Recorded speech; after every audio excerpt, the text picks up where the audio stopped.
Alors la respiration, c'est vraiment un mystère. C'est toute une magie dans cet exercice méditatif que vous pourrez retrouver dans le cours sur l'air, sur l'élément air dans l'école essénienne. Si vous avez envie de le pratiquer, eh bien, on ressent vraiment la puissance de ce que peut être la respiration. Il existe énormément de techniques de respiration dans l'école essénienne, dans le courant essénien, dans la tradition essénienne contemporaine. Et chaque exercice nous montre la puissance de la magie de l'air. Alors très souvent, on respire inconsciemment dans notre vie. On respire la plupart du temps inconsciemment, mais peut-être vous êtes-vous déjà aperçu, la respiration agit directement, la manière dont on respire agit vraiment sur notre corps. En Inde, ils ont beaucoup développé ça. C'était un savoir qui existait en ancienne Égypte et qui ensuite a été vers l'Inde et puis vers d'autres pays. Mais ce travail sur la respiration est connu dans plein de traditions, dans plein de cultures. Déjà sur le plan physique, la respiration agit énormément sur nous.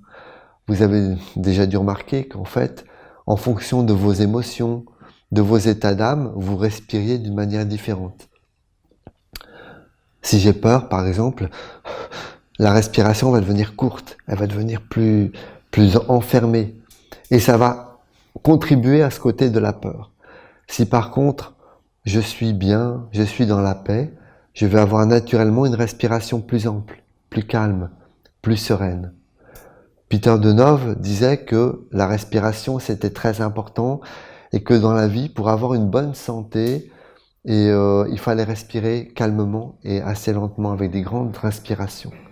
Alors c'est certain que nous, dans la vie quotidienne, très souvent, on a la respiration qui vient en haut, vous savez, ici, ce qu'on appelle la respiration thoracique, et puis c'est une respiration très courte. On respire plus avec le ventre, on respire plus avec l'intégralité de notre être, physique, j'entends, et du coup, on bloque la capacité aussi d'être dans le calme, d'être posé.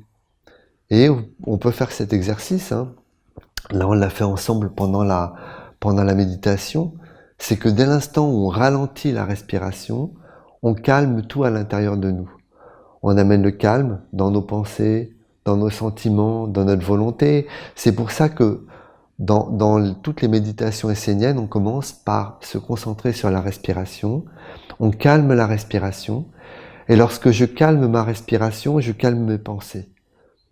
Vous avez beaucoup d'exercices dans le yoga où il se focalise là-dessus. Vous avez ce qu'on appelle le pranayama. Donc voilà, il calme la respiration. Il y a des techniques de respiration différentes. Ils ont beaucoup développé ça, qui induisent des états de conscience, etc. Et on le voit, donc ça c'est bien, mais ça a vraiment fonctionné à une époque beaucoup plus intensément qu'aujourd'hui. Mais aujourd'hui, ce qu'amène la tradition essénienne dans tout son art de la respiration, c'est de respirer avec l'âme. Parce qu'il y a une respiration physique qui influe effectivement donc nos états intérieurs, nos états d'âme. Par exemple, si vous êtes stressé, à un moment donné, vous avez peur, vous êtes en colère, vous avez des contre-vertus, des forces sombres qui sont à travers vous, qui viennent à travers vous, eh bien le fait de se recentrer sur la respiration, d'allonger la respiration, ça c'est une technique très simple, et de remettre la respiration dans un rythme, aussitôt ça va vous calmer. Ça va vous calmer, ça va vous déconcentrer des contre-vertus, de la colère ou d'autres choses. Parce que vous allez mettre votre attention sur autre chose et vous allez calmer la respiration qui est un vecteur aussi de tous vos états intérieurs, etc. Donc ça c'est des choses très simples qu'on peut utiliser dans la vie et qui sont vraiment liées au côté physique. Et donc comme je vous dis, le yoga, mais même les Tibétains, beaucoup d'êtres ont travaillé sur ce côté de la respiration, dans le soufisme. Mais réellement, ce qu'amène le côté de la tradition essénienne, c'est qu'on peut respirer avec son âme. Et que quand on respire, il y a une respiration physique, donc comme je vous dis, qui agit sur tout notre être, mais il y a aussi une respiration subtile, une respiration qui agit dans les mondes supérieurs. En fait, on peut respirer avec le corps, mais on peut aussi respirer avec son âme. On peut respirer dans des mondes supérieurs. L'exercice qu'on a pratiqué ensemble nous le montre.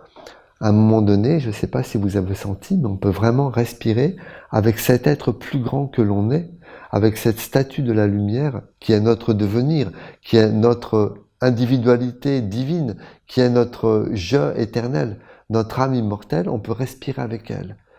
Et dans ce cas-là, on n'aura pas les mêmes expériences, les mêmes états d'âme, on peut vraiment respirer dans son monde jusqu'à ce que ça soit elle qui respire à travers nous.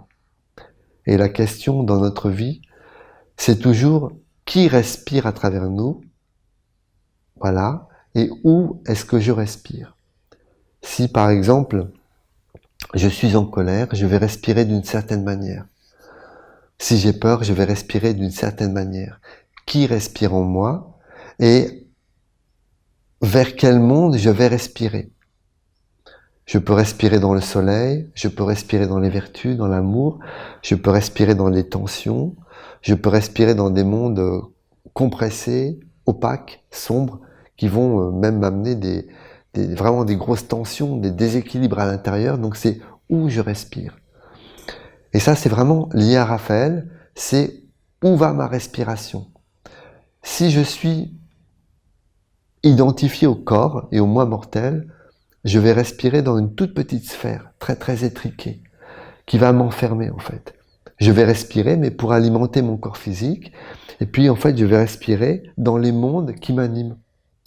Si je regarde un film à la télévision qui me stresse, si je vis des conflits, etc., quand je respire, je vais respirer dans ces mondes.